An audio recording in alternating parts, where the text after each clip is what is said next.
Salutations, everybody. Welcome to the best damn movie-related show on the planet Earth, the John Campea Show, coming to you from right here on my YouTube channel. I am, of course, your host, John Campea, and it is an awesome honor and privilege, as it is every day, to have you, our international friends, gather around as we talk about our favorite things in the world: movies, movie news, television, streaming, all sorts of good things. My headphones broke, and I swear to any god you worship that I had nothing to do with it. They just stopped working. The headphones I had just started having a technical problem, so I had to dig around the last second to pull out something else. We're going to have to order some new ones. But you know who we don't have to order new ones of? Mr. Robert Meyer Burnett, because he's always in season. Robert, how you doing today, sir? Well, John, you know, it's my favorite month, May, because that's when I was born. And how could it not be? And we're approaching my birthday, and we have more entertainment news and fine entertainment business to go over today, and I'm all here for it. You know, it's fun. I was talking to the other day about how it's just so, I never realized how much I took this for granted. Went out to the movies with my buddy Ryan, who you've met, and we're talking about, oh, okay, so we're here at the movies at this, and then next week this comes out, and then the following week this comes out, and then the week after that, you know, Quiet Place 2, and I stopped and I realized, holy crap, we're actually talking about release schedules again. Oh my God. And like, you forget how much you take that kind of stuff for granted. It's kind of crazy, but it's a glorious kind of crazy indeed. And speaking of glorious crazy, guys, it's gloriously crazy that you're here spending some of your time hanging out with us here today. It's awfully good to have you here. And here's how today's show is going to go. We've got a number of predetermined topics that we're going to talk about in the first half of the show. And then in the second half of the show, we're going to take your live comments and questions. And how do you get a live comment or question on the show? It's really simple. Simply go down into the description of this video and you'll see a tip link. You can just click on it there, or you can enter it in manually at www.streamelements.com/movieblogtv/tip. You'll be getting your comment or question on the show if it's appropriate and reasonable for the show. And of course, you're supporting the channel at the same time. And all of us here involved with the John Campea Show, thank you guys very, very much for that support. Okay, guys, without wasting any time, let's dive right into it today, shall we? And we're going to start off today's show with this. You know, Rob, back when I was at AMC, I created this segment we called Rewind, where once a week we would look back at the film celebrating 10-year anniversaries and 20-year anniversaries. And I've had a lot of people ask me to bring that segment back. So today, Rob, we're bringing back Rewind. We're going to do Rewind every week from now on, looking at the films. We call it our Feeling Old segment. And by the way, Iconic Reaction sends in a super chat badge in the live chat. Thanks, Iconic. We're calling it the Feeling Old segment, Rewind. We're going to talk about the movies that are turning 10 and turning 20. We got 3 films to talk about here today, Rob. And we're going to start by going all the way back to the one wide release film that is celebrating its 20th anniversary this week. Turning 20 years old this week. We've got, by the way, a Paul Bettany doubleheader here we'll talk about, but the first one is this, A Knight's Tale. And who hasn't dated a girl or been married to a woman that hasn't talked on and on and on about Knight's Tale? I know my wife, I can't speak for, you know, the significant others in your lives, but I know my wife always talks about Knight's Tale. Of course, Heath Ledger and Paul Bettany was in here as well. It's kind of like the first movie that I really took notice of Paul Bettany. Loved him in this. He was fantastic. It's funny, considering how many people love A Knight's Tale, it really wasn't received all that well by either critics or audiences at first. It had a 59% Rotten Tomatoes critics rating, and it did okay. I mean, it made up about just under $120 million, made about $117 million at the box office. But Rob, it's one of those movies that seems like it never goes away. Like, this is a movie that has endured, that people still talk about in a lot of different circles, and it often still comes up. And so A Knight's Tale is our film that is turning 20. Now, we've got 2 films turning 10.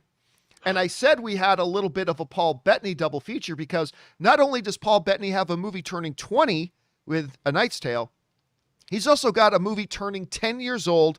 It's a movie that I think was quite underrated. And that was his little actioneer film, Priest. I actually liked Priest. Now, it wasn't great, wasn't all-time classic, but it shocked me because I never really saw Paul Bettany as an action star.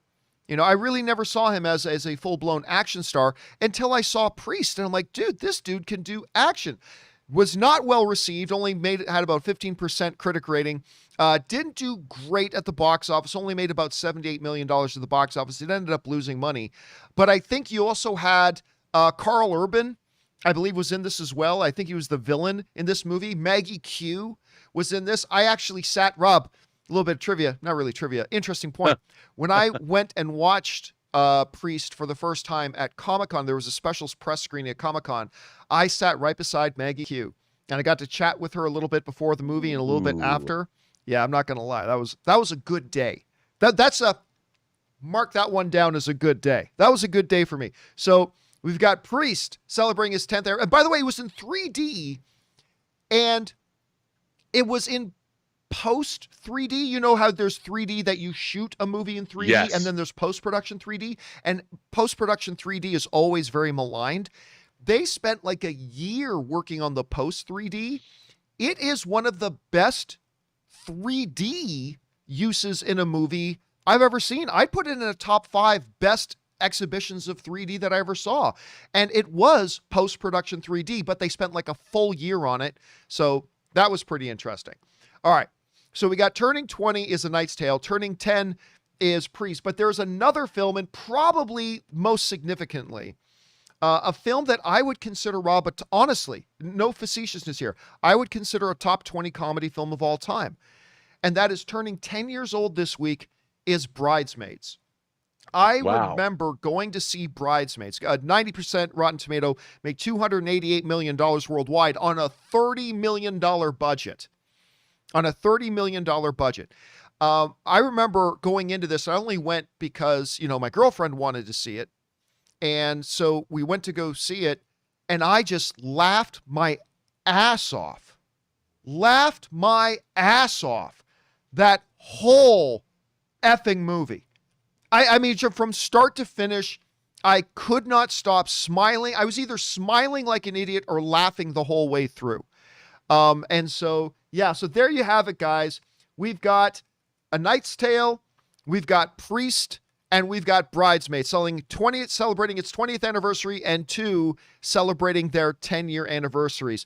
And Rob, I mean, like, especially, these are 3 notable ones. One because of the 3D and Paul Bettany. One because it's still one that endures today in Knight's Tale. And Bridesmaids, I honestly think is like a top 20 greatest comedy. But anyway, Rob, you look at these 3 films. What about any of these films stands out to you? And which one of these 3 really stands out to you the most? Well, one, what stands out is how close to death I am because I'm so old. But I think of all of them, I have to say that I really liked Bridesmaids, and Priest was right up my alley as far as a genre film goes. But it was A Knight's Tale, John, that I like genre mashups. And the fact that, I remember thinking, oh my God, okay, we're watching a period piece that's going to be filled with contemporary music. And I'm like, is that going to work? Like, because it looked like they were going for a little bit of authenticity, a little bit of medieval verisimilitude. And I'm just like, I remember seeing Lady Hawk, and it has an Alan Parsons score, synth score. It's and I a was crazy score to Lady Hawk. I mean, I do like Lady Hawk, though. A lot of people don't like the music, but I've always liked Lady Hawk. And every time Michelle Pfeiffer says Navarre when she sees Rutger Hauer at the end of the movie, tears stream from my eyes. But when I saw A Knight's Tale, I got to tell you, I really liked it. I mean, I was like surprised by the genre mashup and the music. It all worked for me. I mean, once you settle into the fact that it's not your traditional medieval fantasy film, and I liked Heath Ledger a lot in it. I just liked it. I mean, it put a smile on my face. But then again, Priest was not entirely successful, but again, I enjoyed what they were reaching for. Bridesmaids was hilarious. But A Knight's Tale was a movie I went in dubious as to whether I would dig it. But I saw it in a theater, a crowded, packed theater, and people loved it. It was just a good time at the movies. I still remember watching it for the first time, and I remember I was not on board with it when it started, because it started with the audience doing the and then the We Will Rock You thing. I'm like, Oh, come on, that's lame. That's dumb. But as it progressed, I started to kind of buy into it. And you know what? It also, what we never talk about, we always talk about Heath Ledger in A Knight's Tale, and Paul Bettany comes up, but we never talk about Rufus Sewell, who plays the villain in the film, who went on to have a really, really good career playing the creepy villain in a lot of stuff. And he's money to me. When he comes on in a villainous role, I'm like, I'm in. This is going to work. Anyway, guys, there you have it. 3 films to talk about in our turning 10 and turning 20 celebrations. Turning 20 is, of course, A Knight's Tale. Turning 10 years old this week is Paul Bettany's Priest. And, of course, the hugely successful comedy Bridesmaids. Still crazy that they never did a sequel to that, Rob. In an industry where everything is sequel crazy, it's nuts that they never did a sequel to that. What do you think about those movies? Which one of those 3 stands out to you the most? Jump on down in the comment section below and let us know your thoughts. Okay, guys, with that down, let's move into our next topic here today.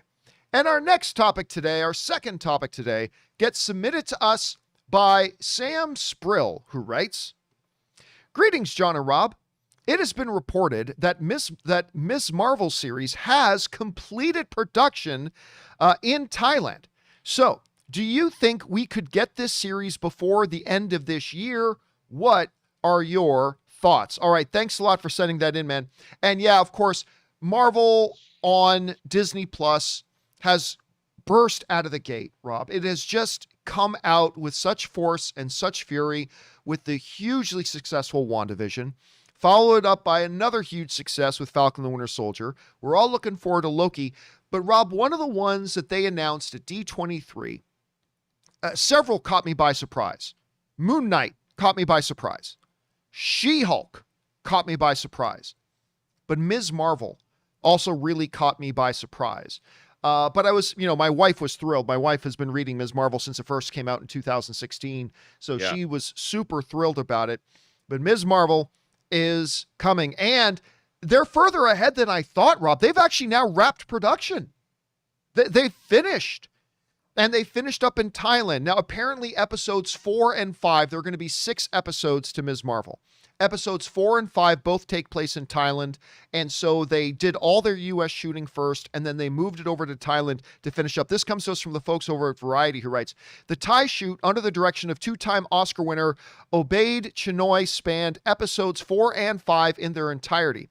With Living Films as production services company and Chris Lowenstein as line producer for Thailand, sets were constructed at the modern Studio Park facilities to the southeast of Bangkok. Together, first and second units, get this, guys, don't just read past this number. Really take this in. The first and second units involved 450 people. 450 people. I want to talk about that just for a second. Just for a second. Then we'll move on to talking about Ms. Marvel as large. When Kevin Feige first started talking about the fact that they were going to be doing, these Disney Plus shows, but he said, we're going to be putting in feature film effort. We're going to be putting in feature filmed effort. And, so that meant certainly they were putting in a lot of money. But Rob, when you sit back and you see like a crew of 450 people working on a show, nothing really kind of, to me, even more than a budgetary number, Rob, nothing more to me screams, we are putting full effort into this. We're not cutting corners on these shows. We're not taking shortcuts. We're going full-blown effort on that. And you sit back and you see 450 people involved in these things for just a couple of episodes. Rob, this to me is one of the more fascinating things that they've got coming down the pipe from the MCU on Disney Plus. Anyway, Rob, they've now wrapped production. To answer the viewer's question, do I think it could come out this year?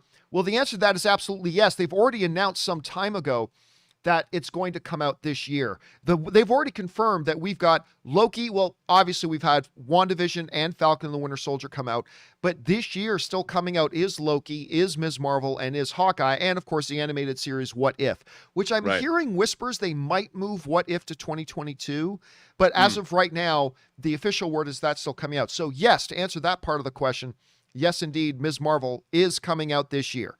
That is the plan. They don't have a specific date for it yet. They're just calling it late 2021. Anyway, Rob, it feels like yesterday we were talking about the fact that they cast this young Canadian girl to even play the role. Seriously, it feels like that was just a couple weeks ago. They're now wrapped production. What are your thoughts on this, and how are you feeling about the Ms. Marvel property overall right now? Well, I think if there's one company that can keep things under wraps that definitely controls their own narrative, it's Marvel Studios. And I'm sure by the time we heard about the casting of Miss Marvel, they were deep into production. And they can do that because they've certainly figured out a way to keep a lid on things. And it really doesn't surprise me because I think, again, they have a production pipeline that has been refined over, well, now 13 years. And they're probably, the best in the business. They can set up, they know what they need to do. They've got the most experienced crews because they just move people around from production to production. And this does not surprise me because Disney Plus, if there's one thing that they've learned after the first, year and a half, they've been around, a little bit more than year and a half. Yeah. They need new content, John. And when they drop things, I mean, I think Disney, I know they had to move Black Widow, but as soon as Falcon and the Winter Soldier was over, they dropped the Bad Batch. Then they've got Loki coming. Then they had What If coming, but maybe they'll move up Hawkeye. They've got this Miss Marvel coming. I would expect to see, whether it's Marvel or Star Wars, probably alternating because they've got the Book of Boba Fett's coming in October. So, I mean, as far as Disney Plus goes and genre fans like us, getting these kinds of shows on a monthly basis and alternating Star Wars Marvel lineup, that's going to keep their subscription base pretty damn happy. I mean, I never thought that maybe one or two shows could keep a streaming service going, but as far as these shows go, as long as they stay up to a certain level of quality, I think it's pretty impressive. It is impressive. It is impressive, and they just keep right on rolling. So the question is for you guys. What do you think about this? Were you as surprised as me? Because like I said, I feel like it was just a couple of weeks ago we were talking about the lead even being cast in this show. They've now wrapped up production. It is on track to hit its 2021 release date. How are you guys feeling about Ms. Marvel overall right now? Jump on down into the comment section below and let us know your thoughts. Okay, guys. With that down, let's move on to main topic number 3. And our third main topic today gets submitted to us by Steve Calderon, who writes, Disney released For Your Consideration posters of their Disney Plus shows for the 2021 Emmys. I looked at the Mandalorian poster and surprised to see Gina Carano listed for a Best Supporting Actress consideration, despite her being fired from the show. What are your thoughts on Disney still giving Carano a campaign push for an Emmy nod, even after saying they have no plans to bring her back to Star Wars in the future? All right. Thanks a lot for sending that in, man. And yeah, listen, I was really surprised the last 24 hours, Steve, the number of people who have written into me about this whole thing. Now, of course, we're getting into the season when we're getting to the preliminary stages where some For Your Consideration, properties are being put together, getting shipped out, getting published, all that kind of stuff. And of course, Disney puts out one for The Mandalorian. Now, for those of you who don't know, it's basically one big image that they put out, right? And it's very, very hard to read on here. But what we've got here is lead actor for Pedro Pascal, Best Supporting Actor for Giancarlo Esposito and Tamora Morrison, who of course plays Boba Fett. Best Supporting Actress for Gina Carano. And then Best Guest Actor, because remember, that's a category in the Emmys now. And they literally have about, what is it? It's like 15 names here, including literally people who had one or two lines in the series. But they just crammed in there 15 different names for consideration, including Mark Hamill. Who else we've got in there? Anyway, tons and tons and tons of names. Everybody, obviously Bill Burr. Bill Burr could have got a supporting actor nomination. He totally should have. He totally could have got a supporting actor. But Michael Biehn is in there. All these kind of people. So a lot of people started asking me, well, wait a minute. Why is Disney promoting Gina Carano when they fired her? Huh? How come they? Well, here's the thing. There are two ways to look at this. And Rob, I got on the phone last night with our friend Erin Cummings. Oh, how is she? She's doing great. She's shooting a new show. Actually, it's not a new show. It's an existing show, but I cannot tell you what show that is yet. I'll let her do that when she's on next. But I was talking to her last night, and we were talking specifically about the Gina Carano situation. And basically a couple things that have come up in my reading and research and stuff like that here too. Number one, today, a lot of actors have right in their contracts that if there is a 4-year consideration, or that the studio and production company will give a little push and at least have their names included in any 4-year consideration campaign material. Rob, there's a reason why on the Mandalorian 4-year consideration poster, there's like 15 names listed for best guest actor. Yeah. They're not really giving a push for those, but it was probably in their contracts. If we appear, list us in any 4-year consideration things. So I don't know that that was a part of Gina Carano's contract or not. I think it's probably likely that it was. And if so, then, well, Disney's contractually obligated to put her name in there. The other thing, and this is what Aaron was pointing out to me last night. The other thing you got to consider is this, is that it's generally accepted that if you're going to do a 4-year consideration campaign, no matter how tiny it is, and this is like one poster, Rob, but that you list everybody. You put everybody on there.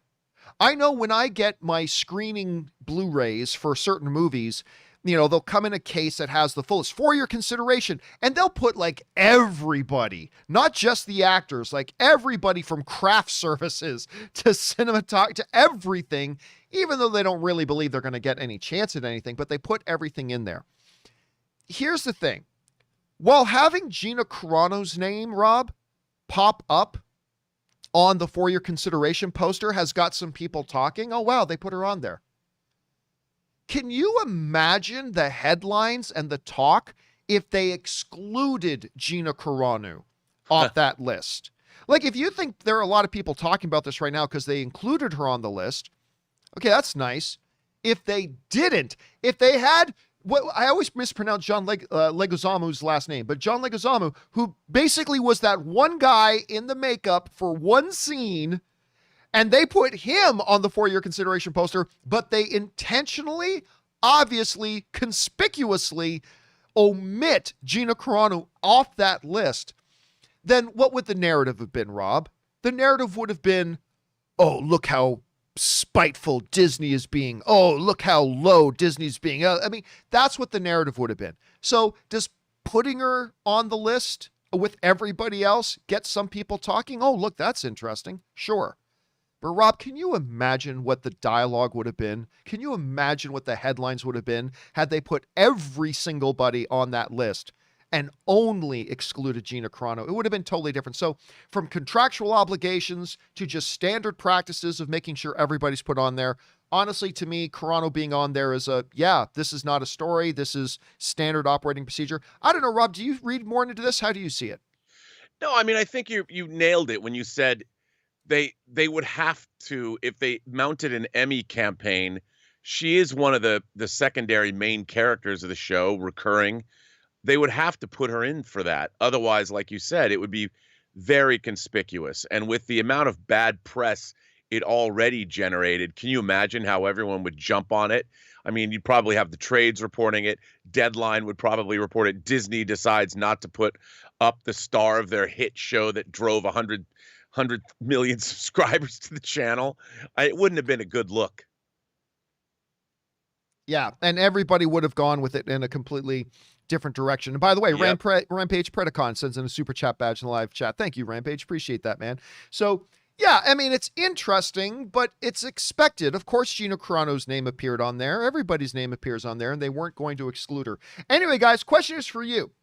What do you think about this situation? Were you surprised to see that they included Gina Carano's name on there? Would you have been more surprised had they excluded her? Which do you think would have been the bigger story? Anyway, guys, whatever you guys are thinking, jump on down to the comment section below and let us know your thoughts. Okay, guys. With that down, let's move on to main topic number 4. And our fourth main topic today gets submitted to us by Aaron F., or Aaron F., writes, First of all, big thank you, John, for turning me on to the Harley Quinn animated show. My wife and I binged the whole thing in 3 days after hearing you guys talk about it so much. Well, listen, to be honest, I was turned on to it. I had no interest in watching that show until our viewers turned me on to it, and then I fell in love with it. Anyway, hearing you guys talk about it so much. Anyway, did you see that Margot Robbie is pushing for a Harley and Poison Ivy movie? Do you think a film like this could work? Thanks. Okay, thanks a lot for sending that in, Aaron. Appreciate that. And yeah, listen, once again, the Harley Quinn animated show totally caught me by surprise. I was talked into by message after message after hundreds of messages from people who watched the show telling me, John, you got to try this animated show. I know you didn't think the trailers looked any good. I know you think it's going to be stupid, but trust me, you should try it. I finally begrudgingly tried it, and I was hooked 5 minutes in. 5 minutes in, I was hooked. But the funny thing about this animated show, and by the way, Kung Fu Hot Dog sends in a super chat badge in the live chat. Thank you, Kung Fu, for the support, man. I appreciate that, dude. One of the things that really, really surprised me for it is in the midst of all the R-rated humor and all these shock jokes and all this kind of stuff, there's actual heart to the story. And I don't say this facetiously.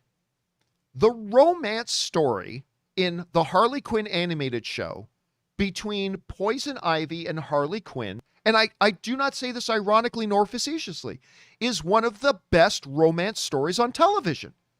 It really is. I think week after week, my wife and other friends of mine and I would be watching, like cheering for the relationship of these two characters. And like, there's a lot of heart to it and a lot of sentiment to it. And it's just, there's an actual depth to it beneath the surface of all the, the raunchy humor and all that kind of stuff. It's actually beautifully done.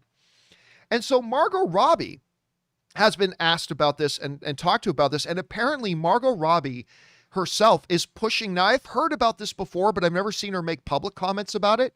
Like, I've heard for a while now that Margot Robbie wants to get a Harley Quinn with Poison Ivy movie off the ground, but I've never heard her publicly speak about it. Well, now she is.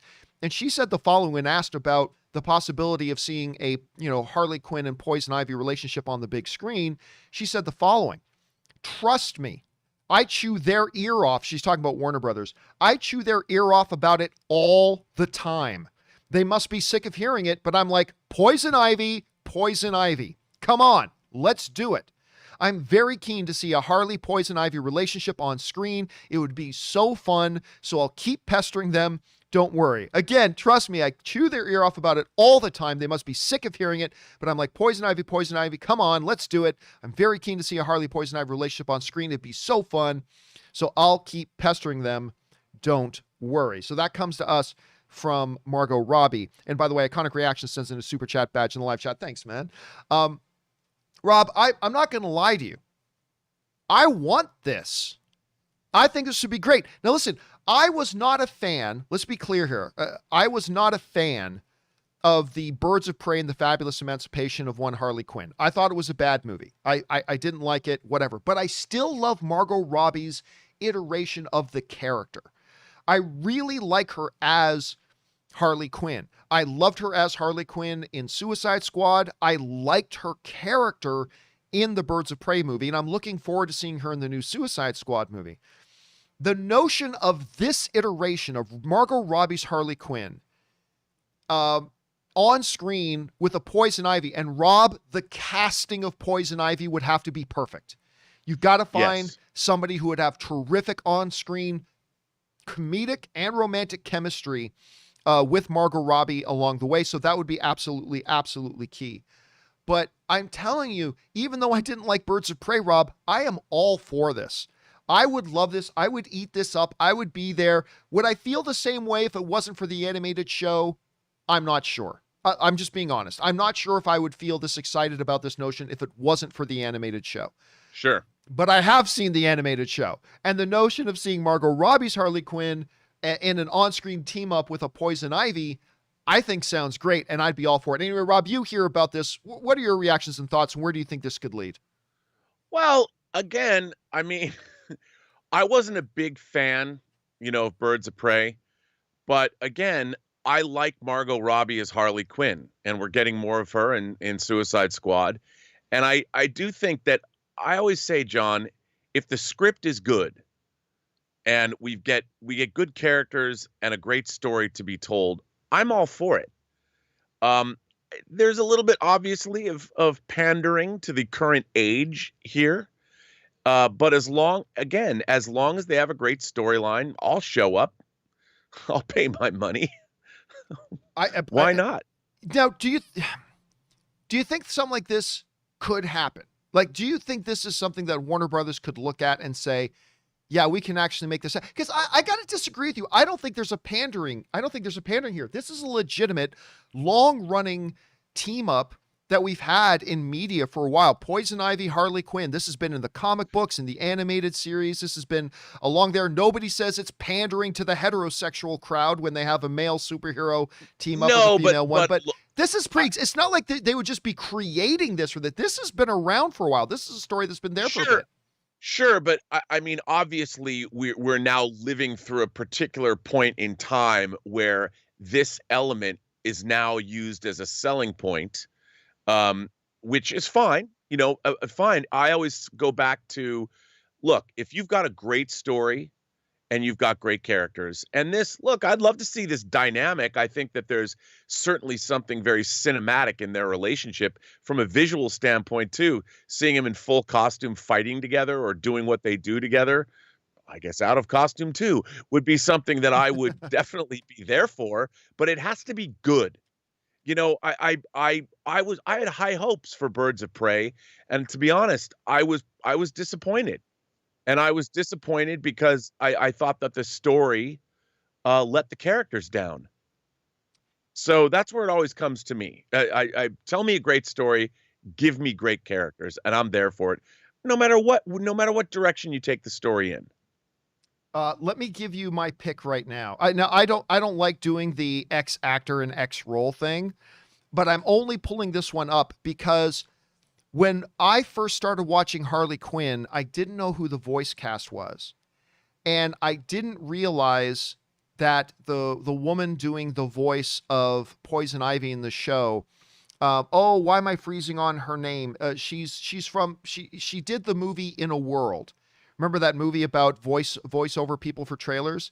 I forget. Guys in the live chat. Lake Bell. Lake Bell. Thank you. I didn't realize it was Lake Bell. I thought the voice was this actress. And so I'd actually be, and ever since I've thought the voice was this actress, I've been all for her being Poison Ivy in this. And that is Parks and Rec's Rashida Jones. I could totally see Margot Robbie and Rashida Jones. Again, I'm not trying to do the X actor and X role thing. It's just that I thought it was her voice as Poison Ivy in the animated show. But Rashida Jones along with Margot Robbie as Poison Ivy and Harley Quinn, I think that would be a killer combination. I would be so down for that. Anyway, guys, the question for you is, what do you think about Margot Robbie really pushing hard, trying to get a Poison Ivy and Harley Quinn movie going? I love the idea. I would love to see it. Maybe I wouldn't feel the same way if I didn't love the cartoon show so much, but I do. What do you guys think? Jump on down to the comment section below and let us know your thoughts. Okay, guys. With that down, let's do one more main topic today. And it's kind of an off the top in a way, but we're going to cover it as a main topic here. And that is this. Rob, talking about X actor and X role kind of situations and stories, there has not been a bigger, hotter topic of conversation when it comes to dream fan casting over the past couple of years than with Fantastic Four. I mean, even before Kevin Feige ever mentioned that they were going to do Fantastic Four, people have been clamoring and saying that what they want is John Krasinski and Emily Blunt as Reed Richards and Sue Storm in Fantastic Four. And this has been the object of a lot of debate, speculation, fan casting, to the point that there have even been reports from Gus's gas station movie reviews.fart that it's confirmed they've already signed up for it and all this kind of stuff. But what's been a lot of people talking about it? Well, apparently that discussion's now over.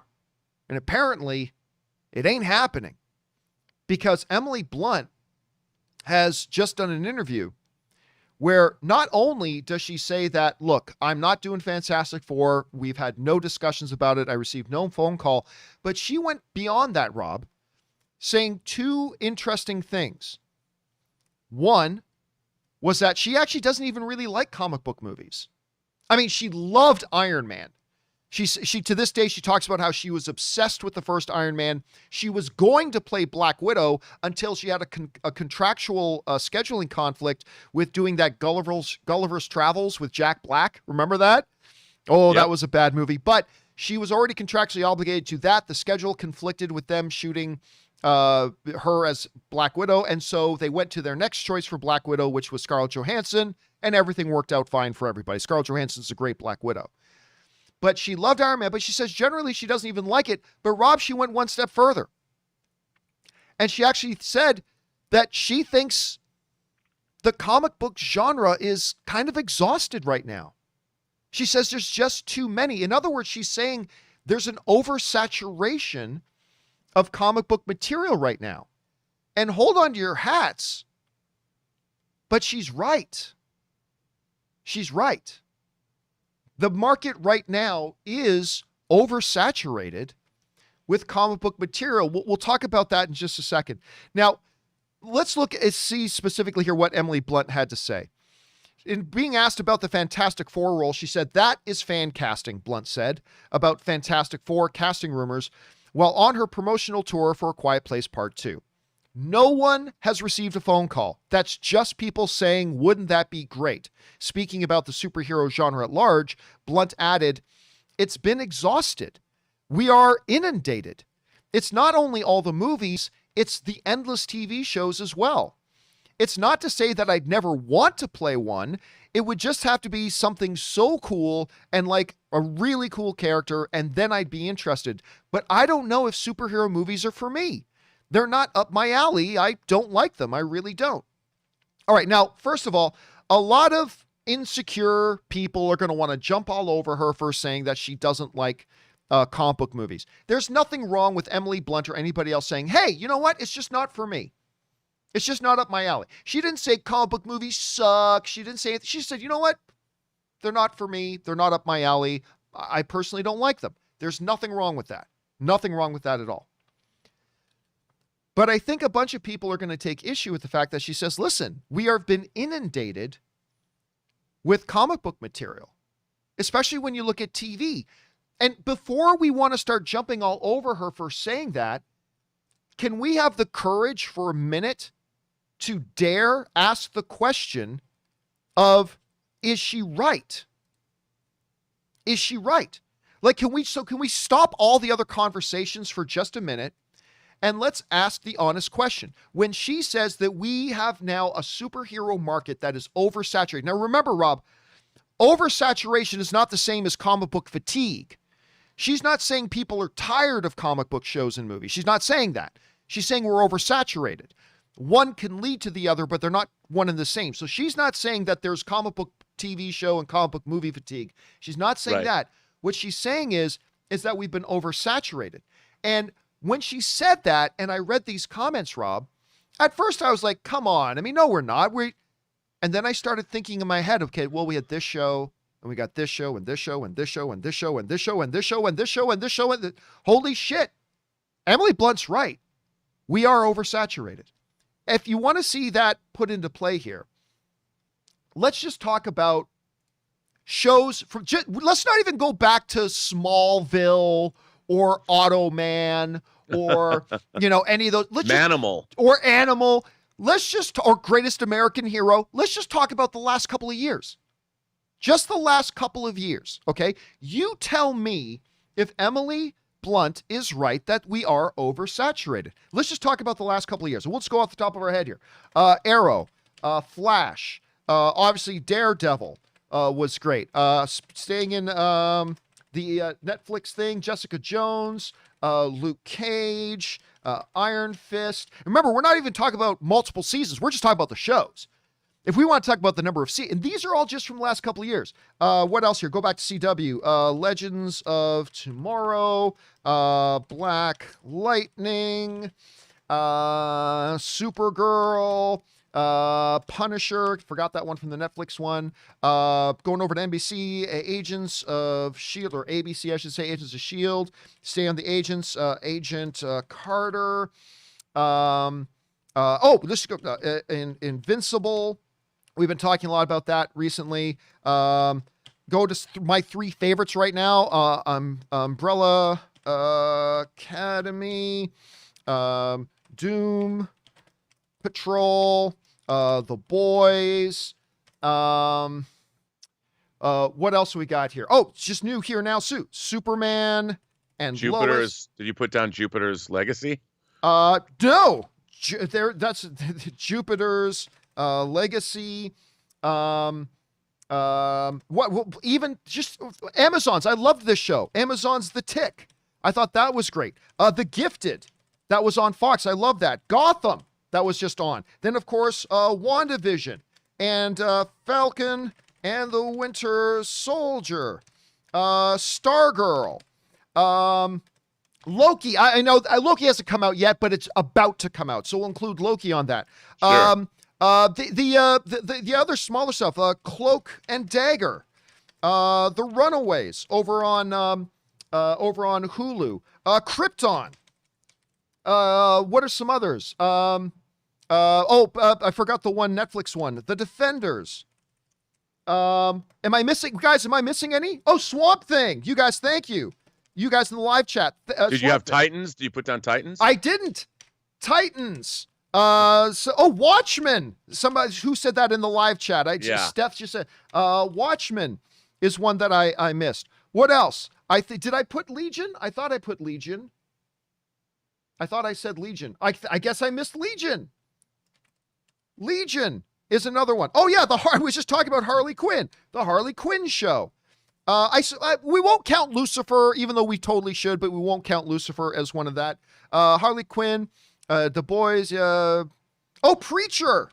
Even that's a comic book show, but it's not really a superhero show, but still, okay, look, we'll just stop there for now. Oh, Batwoman. Yeah, how did I miss Batwoman? Batwoman, thank you guys in the live chat. Batwoman. That's right. The one we try to always forget. Also, Inhumans. Oh, Constantine. Holy shit. Look at, somebody's saying in the live chat, Heroes. That's too old, but more recently, Rob, there was Heroes Reborn. They came out with Heroes Reborn. So just in the last couple of years, what do we got here? We got 1, 2, 3, 4, 5. 5, 6, 7, 8, 9, 10, 11, 12, 13, 14, 15, 16, 17, 18, 19, 20, 21, 22, 23, 24, 25, 26, 27, 28, 29, 30, 31, 32, 33, 34, 35, 36, 37, 38, 39. There's almost 40. 40, we're not even talking movies, guys. We're not even talking movies. We're not even including the movies. And we're not even talking about all the upcoming stuff. We're not even talking about the upcoming, Green Lantern project. We're not even talking about the upcoming Static Shock project. We're not even talking about Moon Knight or She-Hulk or that's just in the last couple of years alone. We have had 40 about comic book superhero shows. So before we jump up and down all over what Emily Blunt is saying when she says, look, we've been inundated. It's exhausted right now. It's oversaturated. Before we start jumping up and down all over Emily Blunt for saying it, let's be secure enough in our fandom to actually take a step back and say, what the actual F? Look at this. This is just from the last couple of years. Can we be secure enough in our fandom to step back and say, you know what? She's right.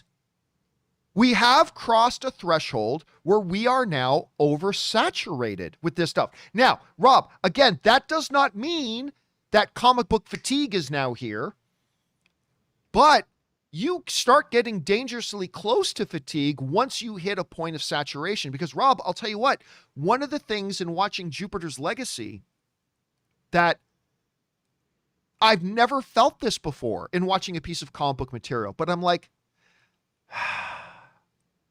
another one? Like, as I'm watching the show, not before it came out, but as I'm watching, I'm like, aren't there other like 5 other shows doing kind of this thing and kind of that thing and whatever. Again, that doesn't mean things are bad. I've been eating up these shows. I love these shows. I'm still eating it up. I have not grown fatigued to them. I don't think the general audience is. I don't think Emily Blunt is saying they have.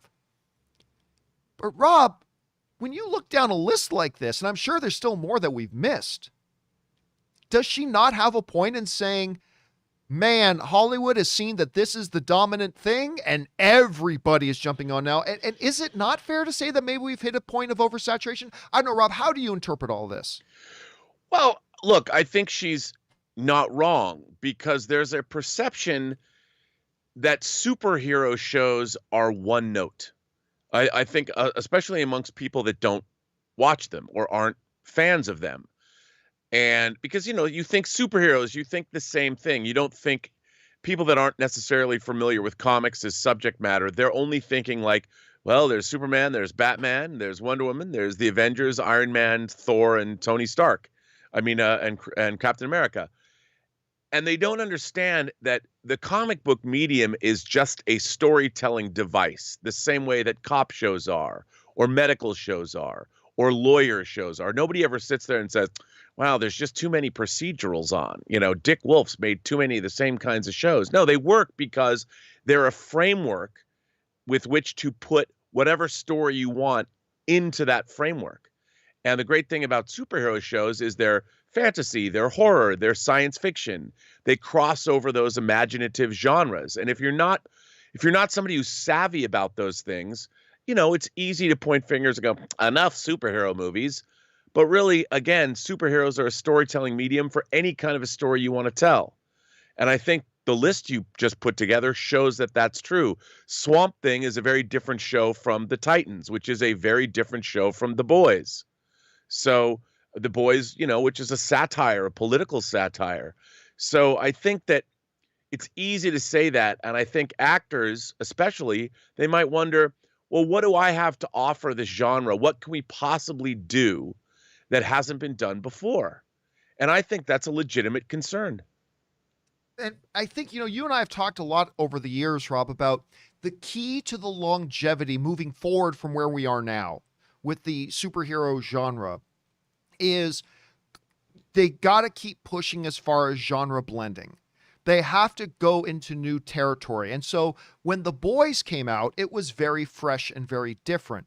I think WandaVision has been like a new direction. They really incorporated the mystery and all that kind of, it was a very different, superhero show with no action scenes until the very last episode about a girl just dealing with her grief. That's very different. And that's the challenge moving forward. But when you start getting, I see people in the live chat saying the same things I have said before, because Rob, 5 years ago, when I keep hearing people saying, we're oversaturated with superhero things, I say, well, wait a minute, how many cop shows have there been? How many legal dramas? But Rob, even today, I can't point to 40 cop shows in the past 4 years. I can't point to 40 of them. Right. Well, that's true. I can't point to, by the way, somebody else brought up Pennyworth. Totally forgot Pennyworth. There you go. So there's number 40, and there's probably more that we're missing. I can't point to 40 of them. And not all of them, as you so astutely pointed out, Rob, not all of them are pushing new territory and covering new ground, and it starts to become a little bit oversaturated. And my fear is, I think if a Jupiter's Legacy came out 5 years ago, I think people may have been more excited about it. But today it's like, oh, it's the next new superhero show. Okay. And again, I am not saying, and I don't think what Emily Blunt is saying is that we have reached comic book fatigue. I don't believe that yet. I don't think we're there yet. But I do think she has a point when she's talking about maybe oversaturation. But Rob, let's talk about the other aspect of this for a second. She seems to have just quashed a lot of people's dreams about her and Krasinski playing Mr. Fantastic and the Invisible Woman. Certainly mine, John. And I think certainly a lot of people. What do you think about her comments on that, saying, look, that's just fan casting. I've received no phone calls. You and I believe that the Fantastic Four is already cast. Like, you and I believe that. I think that's pretty safe to say at this point that they have already cast it. No matter what they say in their PR moving forward, I believe they already have locked up who their Fantastic Four is. And Emily Blunt was trying to say, look, we haven't even actually had conversations. There's been no phone call. We're not it. It's just fan casting. That's a huge deal. Rob, what was your reaction when you read about her saying that, denying that she's going to be in a Fantastic Four project? Well, you know, those NDAs are a bitch.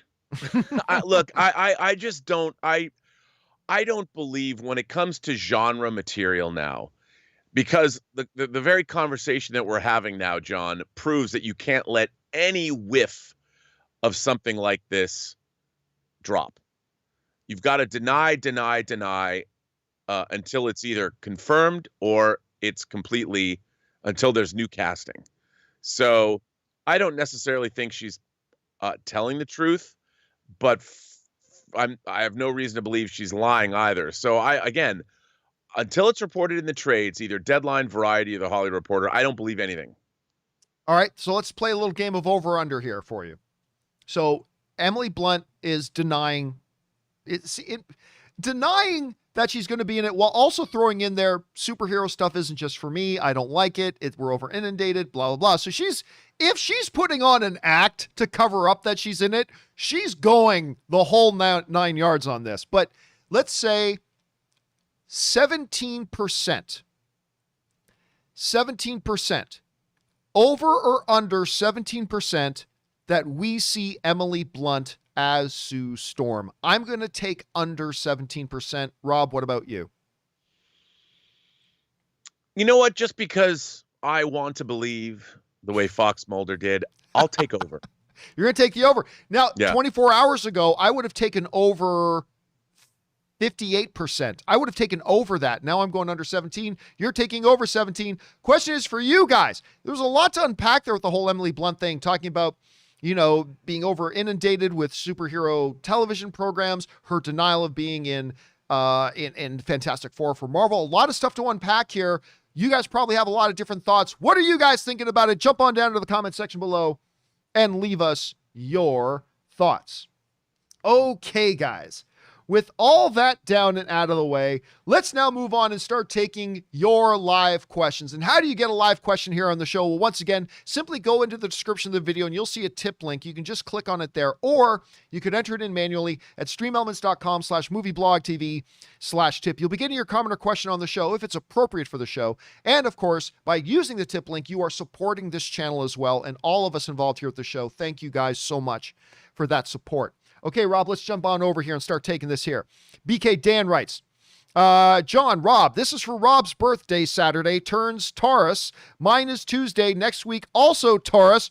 Rob, yeah. And you've got a big day planned for yourself on your birthday, do you not? What you got going on your birthday? It's a big day. Big day. Yes, well, I'm doing a panel. The guys who do the Mainframe Comic-Con are having a little bit of a horror panel, so I'm once again moderating a panel with Lloyd Kaufman, he of Troma fame. But then I'm going to the Chinese theater, John. Yes. To see Army of the Dead. I'm going back to a movie theater for my first time in 15 months. Whew. With Elizabeth, and I have to tell you, I mean, confidence is high. The movie's getting some good reviews, and I'm very excited. I think this is exactly the kind of movie I needed to go back and see, and I'm there for it. All right, and I'm excited for you, man. All right, next up. That was BK Dan. Next up, we got Sam Fisher, who writes, I'm an English major, so all of the English professors at my school, especially the medieval literary professors, cannot stop talking about the fact that this movie is coming out. I'm going to go out on a limb and guess he's talking about The Green Knight. Yes. Is coming out. I even had to read the original story in the original Middle English for their class. Rob, I'll tell you what, as I read through the mythology of the story of The Green Knight, I'm like, this will be awesome on the screen. Like, yeah. I cannot wait to watch this thing. You and I talked about this yesterday. You were big on the trailer. I'm big on the trailer. Where's your anticipation level right now for The Green Knight? Well, you know, as somebody said, I read something somebody said yesterday, and they said they wondered if it would be a great double bill with John Boorman's Excalibur. And I'm a huge Excalibur fan, and I'm like, you know what? that's what I hope for. That now and forever maybe the Green Knight would be, well, it would have to fit somewhere inside of Excalibur during that period of time. But I would love it if that was the case, because it does look wonderful. All right, next up, BK Dan writes, John, my suggestion for Golden Globe debacle is to add a couple of hundred members and fold them into the Academy.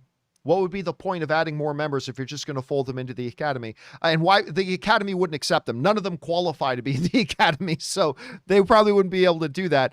Fold them into the Academy and create a new award category. Yeah, I don't see that happening. Number one, because I don't think anybody in the Hollywood Foreign Press would qualify to be in the Academy.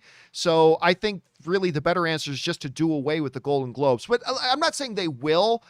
I kind of think we've seen the end of the Golden Globes, but there's still a good possibility here they find a way to salvage this. But I think maybe right now, my guess, just a guess, my guess is they're done. All right. Cameron Mann writes, this message is for Rob.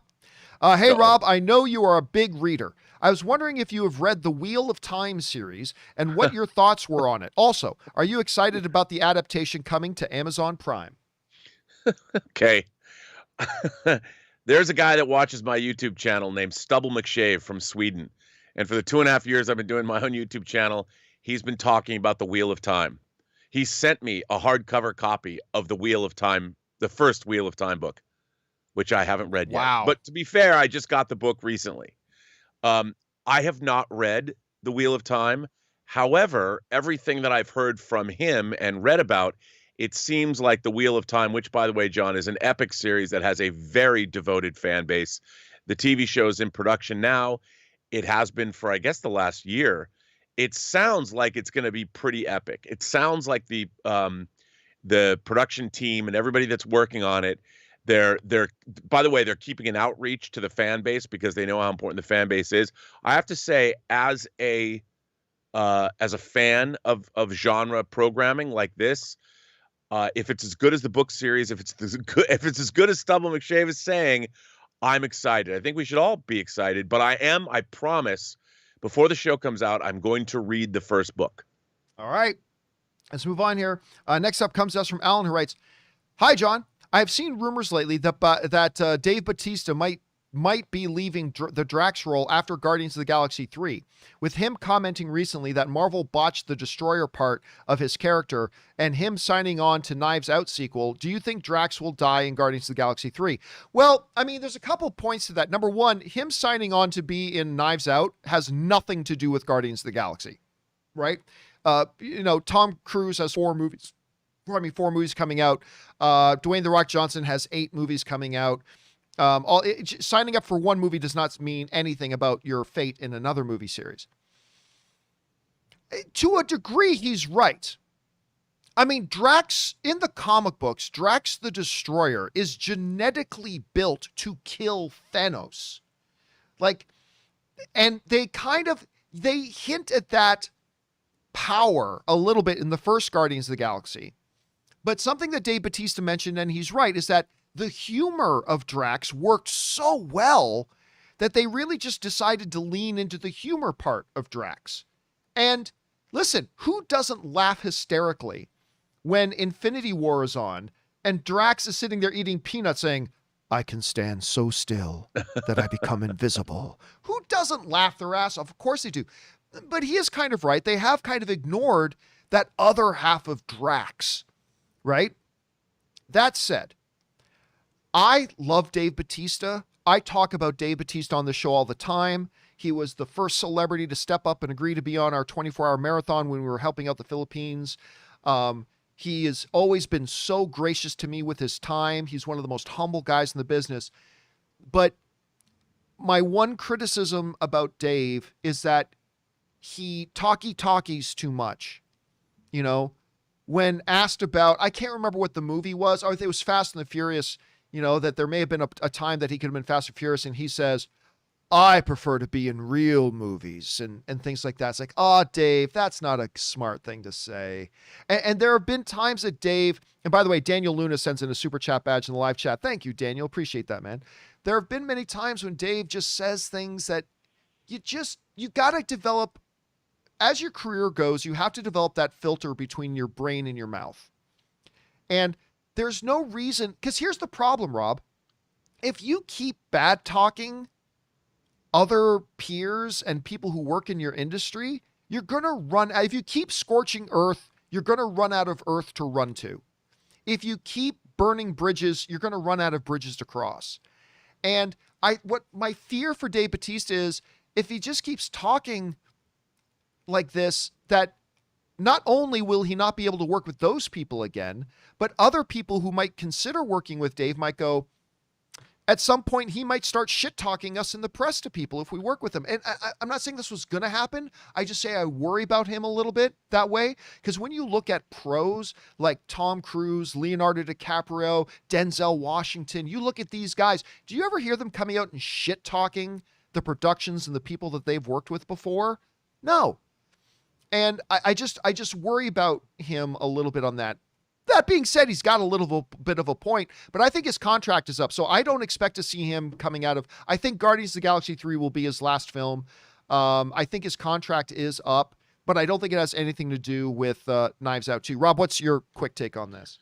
Well, no, I tend to agree with you. I mean, I don't think that Guardians of the Galaxy 3 would be the last time we ever see him in the Marvel Cinematic Universe. But I mean, he's a guy who transitioned from one career into another. And the fact that I think he's made, look, we saw his first couple of movies, like, what is it, I Spy? No, it wasn't I Spy, it was just Spy. What was it? I think it was My Spy. My Terrible movie. Yeah, dude, Terrible. It was not a good. And the one he did with Kumail Nanjiani, Stuber, yeah, awful film. I mean, he's a guy that, and he admitted it, he was not a thespian to begin with, but I think James Gunn is a writer, director, and auteur that knows how to use him correctly, the same way he really knows how to use Michael Rooker. And I think that's what happens when you have a director, an auteur that knows how to work with actors. But I think Dave Bautista is a guy that really does, despite the fact he said some boneheaded things like about the Fast and the Furious franchise, he wants to make himself better. I thought he was terrific in Blade Runner 2049. He was very good. It was small. He had a limited thing to do, but what he did, he delivered. He showed his growth as an actor in that. They did a short prequel movie about his character as well that I thought was pretty damn good. And so I understand he really wants to commit to this new career. And I think he will indeed do that. And he wasn't that good in Spectre either, the last Bond film. Even though he played the muscle, they just didn't give anything to do, really. And I'd like to see him progress further. And I think he will. At least he's going to try. And I think the way to do that is when actors that might not be quote unquote actors, they pick good projects and good people that can help them craft performances that are tailored to their strengths, as opposed to trying to be a comedic leading man. All right, next up, we've got Caleb who writes, help me settle this. If Thor threw Stormbreaker at Superman just like he did at Thanos, would it cut him or just bounce off? Not impressed. I think it bounces off because you are fond of saying, he's Superman, bitch. I mean, again, that all depends on who's writing it. If an MCU writer is writing it, it might actually penetrate his skin. If a DC writer is writing it, it probably bounces off. To me, Thor can do whatever he wants. It's bouncing off Superman. He's Superman. The word invulnerable means something. He could throw Stormbreaker all he wants. It's going to bounce off that Superman Henry Cavill tight skin, ladies and gentlemen. It's going to bounce right off. But then again, it all depends on who's writing it. But if I'm writing it, the Stormbreaker bounces off him. All right. Harrison Ford writes, Wanda here. Help me wish my husband's movie Priest. Help me wish my husband's movie Priest. Oh, my husband's movie Priest and one of our favorite comedies, Bridesmaid, a 10-year birthday. We were actually just talking about that earlier in today's show. And Bridesmaids, a 10-year birthday, and his other film, A Knight's Tale, is a 20th birthday week. John and Co., which one of these is your favorites? Thank you and have a great day. Well, we talked about that a little bit earlier in the show already. I think for me, the one that, while I personally like all three of those movies, the one to me that really stands out is Bridesmaids. Again, to me, it's like a top 20 all-time greatest comedy. I was completely shocked by how fun and funny it was. I'm completely shocked that considering its success, it never got a sequel. But yeah, that's the one I love the most. All right. Walmart owes you $3.58. I was talking yesterday, Rob, that I was actually a part of a civil I remember that. suit. And yes, they owe me $3.58, damn it. All right, Harrison Fords writes, watching Spiral this weekend and Just Cause, I love Sam Jackson and Snakes on a Plane. If I don't hear Sammy say, I've had it with this mother effing clown playing these mother effing games, I will walk out when the credits stop rolling. Well, I don't want to spoil anything, but you might be walking out. But by the way, Rob, I forgot, when does Spiral open? This weekend. It does open. I might have to do a double feature at the movies because I want to go see For Those Who Wish Me Dead. And I didn't realize Spiral opened this weekend. I think I'm going to have to do myself a double feature. Dude, I read a really good review of Spiral. Admittedly, it was posted on Facebook by the director, Darren Bousman, but it was a really good review. Was it by the director, Darren Bousman? No. That'd be something. My movie is fantastic. Hey, listen, you and I both think the trailers have been great. Yeah. I am completely like Chris being, first of all, when they announced that Chris was going to be kind of headlining this thing, we all thought, really? That's an odd fit. But then all the trailers we've seen and everything is just like, this looks like it works, and I'm excited. I'm more excited, I will admit, for Those Who Wish Me Dead because of Taylor Sheridan, but I'm going to have to do myself a double feature this weekend. All right, next up, we've got Jeff in San Diego writes, John, are you sick and tired of Zack Snyder and the Snyder Bros? They just will not stop. They got Zack's version of Justice League was so much better, but it's obvious that Warner Brothers is done with Zack, so why is he talking about what his take on Man of Steel 2 would be? I am tired of talking about the whole thing, to be honest with you, but in his defense, if he's being interviewed and talked to and somebody asks him a question and he answers the question, I don't see there being anything wrong with that. It's not like Zack Snyder went out into Times Square, set up a podium and a pulpit and said, banged a hammer, attention everybody, attention! I have things to say about what I would have done with Justice League 2. It's not like he did that. He was asked a question, he answered it, so I don't think there's anything wrong with that. I never do. I don't think there's anything wrong with that. No. All right. But yes, I am tired of the whole topic. All right, anyway. Melcorzilla writes, over under 15%, we see Shelob in The Lord of the Rings. Shelob, the single reason Aaron Cummings will never watch Lord of the Rings. Over under 50%, we see Shelob in the Lord of the Rings series. She's around 7,000 years old, and the show takes place 3,000 years before Lord of the Rings. Also, Shelob is actually a woman who can take the form of a spider, so if she does appear, over under 10%, we see her in human form. I actually don't think they will. I think Shelob introduces a very interesting... I don't think it's impossible, Rob, because Shelob introduces an opportunity to use a character that was in the movies, in the show, but I'm guessing they're not. So I don't think it's impossible. It's not 0%, it's not 1%, but I'm going to say under 15. Rob, what do you think? Over under 50% that we see Shelob in the Amazon Lord of the Rings show? Well, probably under, but I guess Shelob can be a creature that they could show, you know, even though it's thousands of years in the past. I don't know I don't remember how old she's supposed to be, but they could draw some continuity there. But I'm sure we'll see if it's not Shelob herself, we'll definitely see giant spiders, I'm sure. All right. Yeah, I agree with that. All right. Next up, we've got Willow writes, does it annoy you when in movies and TV, people keep shooting at somebody who's immune to bullets? Superman, for example, even when it's obvious that it's not going to work, isn't insanity doing the same thing over and over again and expecting a different result? Okay, yes, but in the defense of that, because yeah, we saw that, they even made fun of it a bit in Luke Cage, Rob, when Luke Cage, all the guys keep firing bullets and Luke Cage is like, really?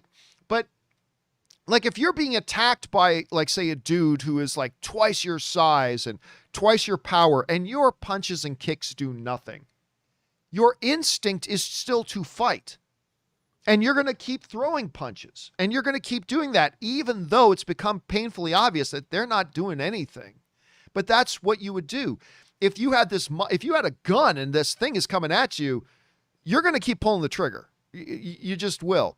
But yeah, I mean, if the bad guys, Rob, were planning, okay, this is what we're going to do. We're going to lure Superman into this room, and then we're all going to pull out our little guns and we're going to start shooting him. Well, obviously that would be stupid, but I get it. I get it. By the way, Rude Shot sends in a super chat badge in the live chat. Thanks, Rude Shot. Appreciate that, man. All right. So I see what you're saying, Willow, but I think it is the natural fight or flight instinct. And if you can't run and you're on a rooftop, like in Superman Returns, if you're on a rooftop and you got Superman coming at you and you got a gun, you're going to, even though you probably know, if you had the time to sit down and think about it, let's be rational. These bullets are just going to, it's the only thing you can do. So you're probably still going to fire the gun. So I give them a bit, I got to admit, Willow, I give them a bit of a pass on that. I give them a bit of a pass. All right. Next up, we've got Ryan Lohner who writes 1 of 3. Everyone loves to say that we'll never see another fictional setting as insanely detailed as Lord of the Rings. But I just read a book that comes pretty close, and I now consider one of the great stories of all time, The Clan of the Cave Bear, really. And by the way, Iconic Reaction sends in a super chat badge. Thanks, man. 2 of 3. Yes, it's technically based on real history, but there's enough that it's that's made up, including some pure fantasy stuff like genetic memories, to count in the same way. Unfortunately, there's just one terrible movie made from it. I'd love to see another movie or even series adapt the book the way it deserves, like Peter Jackson's Lord of the Rings did after Ralph Bakshi's film, or his Dark Materials after The Golden Compass. The difference is, Rob, I've never read Clan of the Cave Bear. I don't know a lot about it, but have you seen the movie? Yes, but unlike say Lord of the Rings and Wheel of Time, these are very, very celebrated pieces of content. And I just don't get that from Clan of the Cave Bear either. Have you read the book, Rob? Do you think this is something that could be ripe to be done again? Well, you know, Clan of the Cave Bear, if memory serves, as part of a series. I mean, it could be, but obviously, you know, it's supposed to be kind of like Quest for Fire. Yes. Another film that came out, a realistic depiction of what life was like back in the day. And I guess it could be compelling.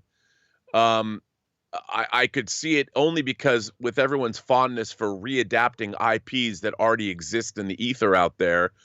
I used to have a one sheet for Clan of the Cave Bear on my bedroom wall. Really? It was a full size photo of Daryl Hannah's face. It's all, you know, white with her like war paint on her face, which is a very striking image. The movie was not as good as the poster promised, but I mean, I could definitely see something like that being adapted because people are looking to all of this stuff, and unfortunately, people might remember it. I could see a development executive going, "I saw that on late night cable once. And why don't we look into that?" So maybe. All right, next up. Thanks for that, Ryan. Film Lovin' Bro writes, "Hey, John. HBO's Mayor of Easttown is becoming must-see TV and building viewership week by week. Kate Winslet is doing career best work, and that's saying a lot because she's got 48 Academy Award nominations. It's crazy. Kate Winslet is doing her career best, and that's saying a lot. And the murder mystery will keep you guessing. Outstanding television. Rob, here's the thing. Aside from YouTube, my most used streaming service is Hulu. I actually use Hulu, and every time, sorry, my Google TV. My Google TV is what I'm using more than my Roku because my Roku's in my bedroom. Every time I load up my Google TV, right there in the recommendations list is Mayor of Easttown. Yep. And now, I don't know anything about it, and the first time I heard it brought up was by you the other day on the show. You actually brought it up. And I can't remember if you said you've seen it or that you just heard it's fantastic, but I am thinking I might have to start watching this thing because I am hearing nothing like Film Lovin' Bro here. I'm hearing nothing but radically amazing things about it. Have you started watching it, or what have you been hearing about it? No, I again, like you, it always pops up, but I've heard really great things about it, and it doesn't surprise me. This is another HBO show that kind of a procedural murder mystery kind of thing that HBO does so well. And I do want to watch it. You know, we're in the midst of season 7 now in our Game of Thrones we rewatch, and I'm going to probably watch that next. All right. Next up, I think me too. I think this guy, because I just finished watching Mayans. They just had the Mayans season finale last night. Yeah. So this might have to be the next one me and Ann start watching right away. All right, next up. Peter Cunnington writes, I live in Canada, specifically Victoria, BC. Gorgeous, gorgeous place, Victoria, BC. Anyway, and my movie theater has not been open since about last October. They reinstated restrictions. I was able to see Tenet in the IMAX in the summer, but I really miss theaters, and I hope it opens by Black Widow. Yeah, I was talking to my mom, obviously over the weekend with Mother's Day and everything. I was talking to my mom, and yeah, just a lot of places still having to be in lockdown and things like that. They haven't had, up in Canada, they have not had access to vaccinations like we have down here. And Rob, you and I are now both fully vaxxed. Thank goodness. But like, they just haven't been able to get the doses up there. And so they're still struggling, keeping it under. And here's hoping Canada's about to turn that corner too, because I want to go home and see my mom. And right now there are restrictions in place for that. So I'm hoping you're able to get back to the theaters here too, Peter. All right. Star Bucky Barnes, I love that name, writes, I'm getting married tomorrow. I don't know whether to say congratulations or I'm sorry. No, congratulations, Star Bucky. I'm getting married tomorrow. The first movie my wife and I watched together was The New Mutants. Wow. So I was wondering, do you remember the first movie you and Ann watched together before you were married, and the first movie you got to watch after you got married? I have no recollection about what was the first movie we watched together after we got married. I don't know, like, because watching movies together is just a regular thing. But I very easily, Rob, remember the first movie we ever watched together. Mm-hmm. And I remember I was talking to the director of this movie, and I told the director I might actually owe, let me see if I can bring up an image of this. I might actually owe my marriage to you, I said to him. Because here's the thing. This is smooth Johnny C, ladies and gentlemen. This is smooth Johnny C. So smooth Johnny C, I had a date with Ann. It was our first date. And we went to dinner, and then we were going to go to a press screening. And I got the time of the press screening wrong.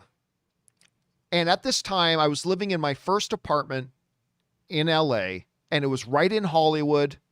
And it was called the Poinsettia Apartments. You guys know in Entourage, the opening scenes of Entourage, in the opening credits, they're driving by all these, big famous places on Sunset Boulevard. Well, one of the big things they drive by is the Seventh Veil Strip Club. And my apartment was right across the street from it. You could actually see the flashing lights of it from my apartment. So I lived right on Sunset Boulevard in Hollywood when I first moved here.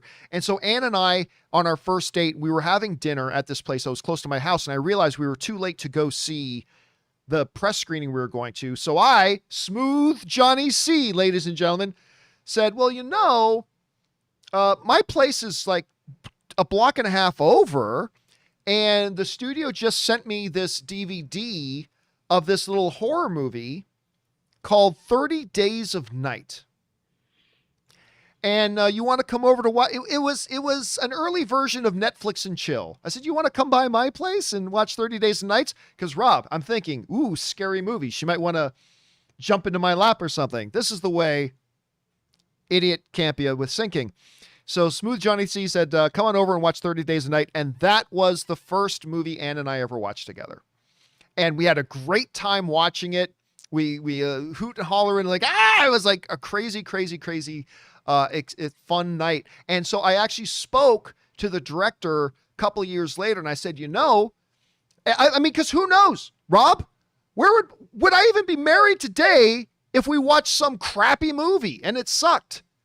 But instead, we watched this movie together. It was a fun experience. We now had a shared experience, and watching movies together ever since that first date night, watching that movie together, watching movies together became a regular thing for us. So the first movie is key. Rob, do you remember the first movie you and Elizabeth ever watched together? I mean, that's obviously a very easy one for me to remember because of the circumstances, but do you remember?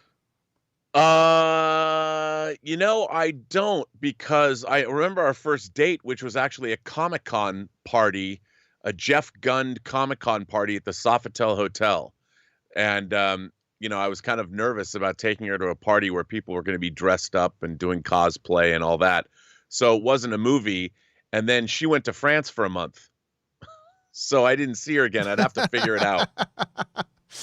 All right. Anyway, best of luck with the upcoming nuptials, Starbucky. All right, next up. Mike Lovin writes, John, you're totally right. In-N-Out is complete trash. I was born and raised in Los Angeles, and I would rather get hit in the mouth with a bag of used diapers than eat that trash. In-N-Out is to good burgers that Harvey Weinstein is to feminism. Yeah, I don't know if you were still on the show yesterday, Rob. I don't think you were, but somebody... No. I can't remember who brought it up, but I just mentioned, I hate In-N-Out Burger. I think they're terrible. And I just remember all my LA friends when I came here, it's like, oh, you're about to have the best burgers in the world. And everybody's like, ah. And every time we drive by an In-N-Out Burger, there's like a lineup of 1,000 people. You would think you're getting, animal style and a hand job that's the lineups are crazy. And I remember when I finally had an In-N-Out Burger, I'm like, this is subpar. This isn't even any good. I mean, it's not garbage. I don't think it's terrible, but they're not good burgers, Rob. They're not. And everybody and all my LA friends, including you, look at me with judgment whenever say that. That is right, damn it. Yeah, I'm not a big fan of the In-N-Out Burger. I got to admit, Mike Lovin, got to admit. All right, let's see. Who's next? Next up, we've got Taki75 who writes, during the darkest days of the pandemic and the lockdowns, one way to lift my spirits was watching Endgame audience reaction videos and reliving the experience. It meant so much to me to see Marvel including these reactions in their sizzle reel. And again, it's an extreme example, Rob, but you and I have talked about this. It's like, that is kind of a good representation of the magic of the movies that can't be replicated and watching in your stupid little home setup. Because I got a 75-inch TV and a great surround sound system, blah, blah, blah, but it sucks compared to the magic of watching a good movie in a movie theater with an audience. And if you need to be reminded of that, that's a great thing to go back. That little scene they showed in that Marvel sizzle reel with the portal scene, and it just reminds you that energy, that environment is something you just can't replicate sitting on your ass in the same living room you sit in every day, in the same couch you sit on every day, in the same spot you sit in every day, watching something else. It's just not the same experience. It's just not. And that is a great example, Taki, of really that magic of the movies comes when you're watching it with a group of people like that. So that's a great example to bring up. All right. Cosmin Nicholas writes, one of one. Hi from Romania. So Amazon Prime Video has started translations in Romanian a few months back for all of its titles. They've been here since 2016 when Netflix came in force with subtitles and menus, but they opted no menu or subtitles.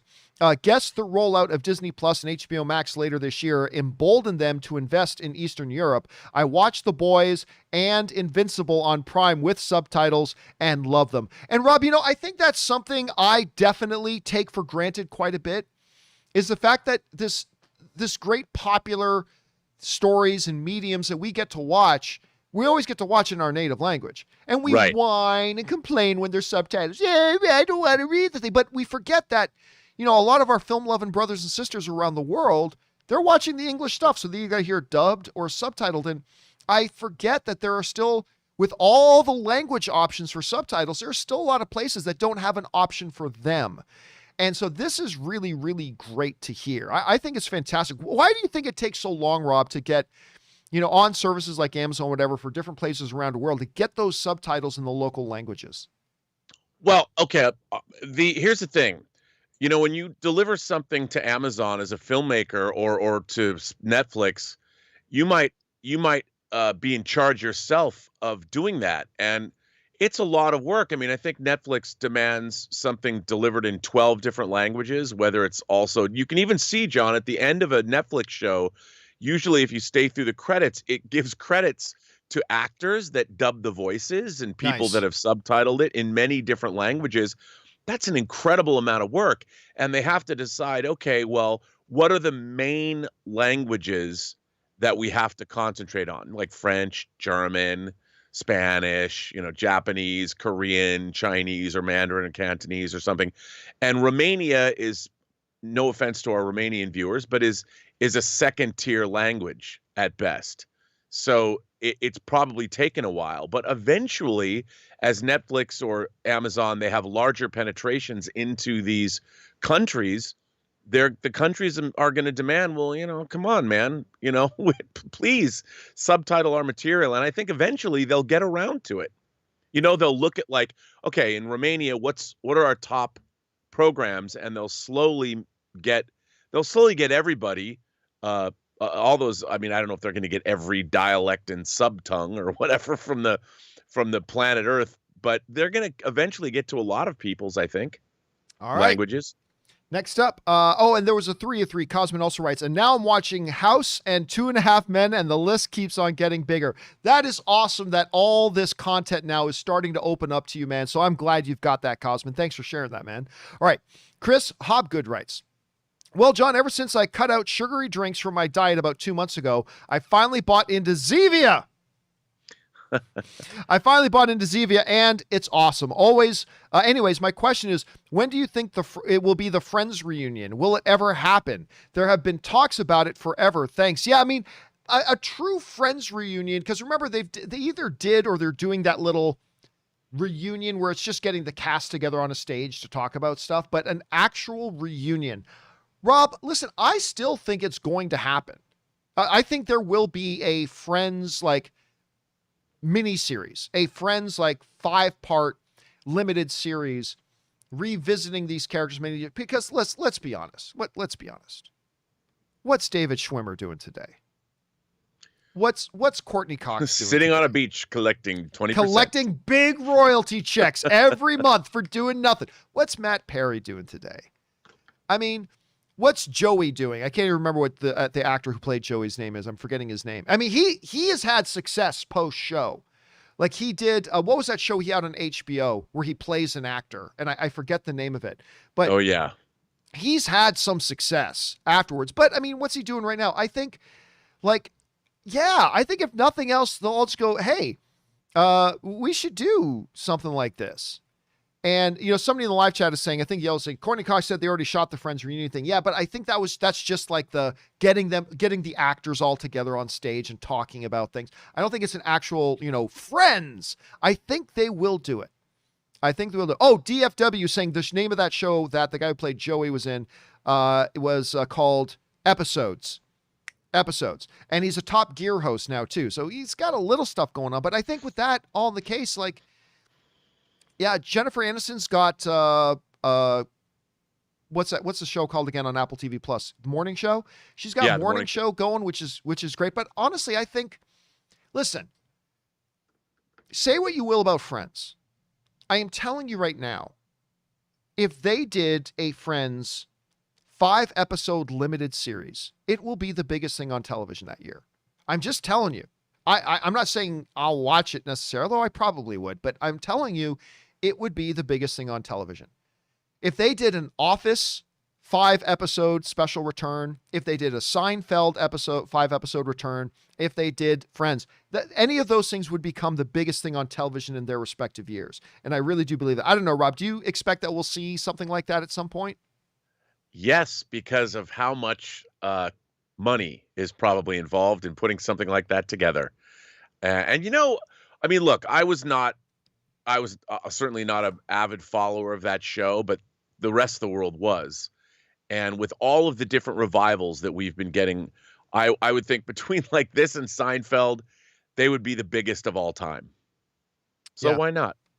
Yeah, all right. And Frasier's coming back. Somebody, Michael reminds us in the live chat that Frasier's coming back. Can you believe it, dude? I'm actually looking forward to it.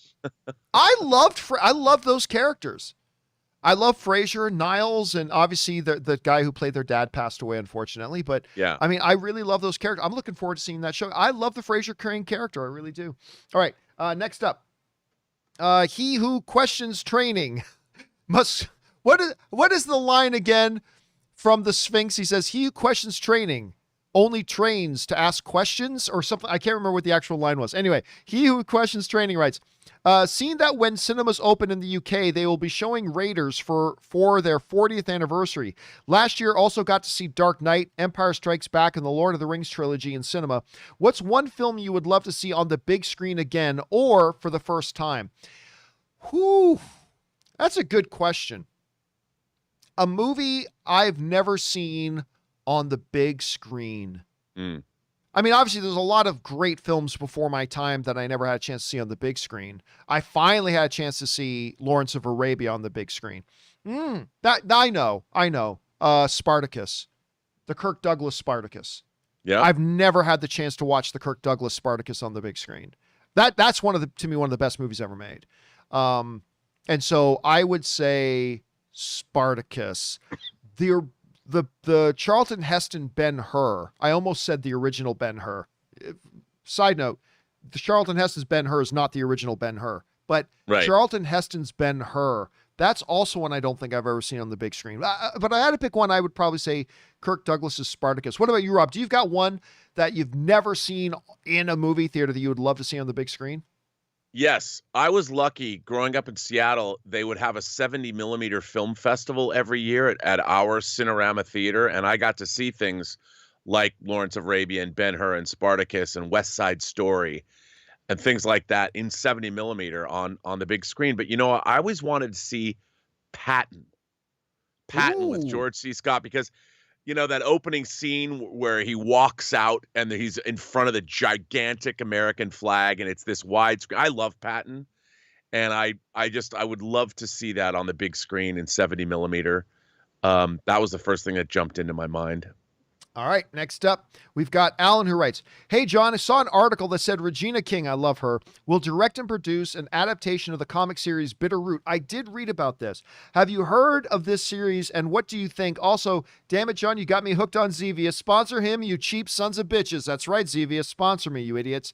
Anyway, Rob, I have to admit, I came across this story, but I really don't know anything about Bitter Root, to be quite honest. So I decided not to cover the story because I really don't know much about it.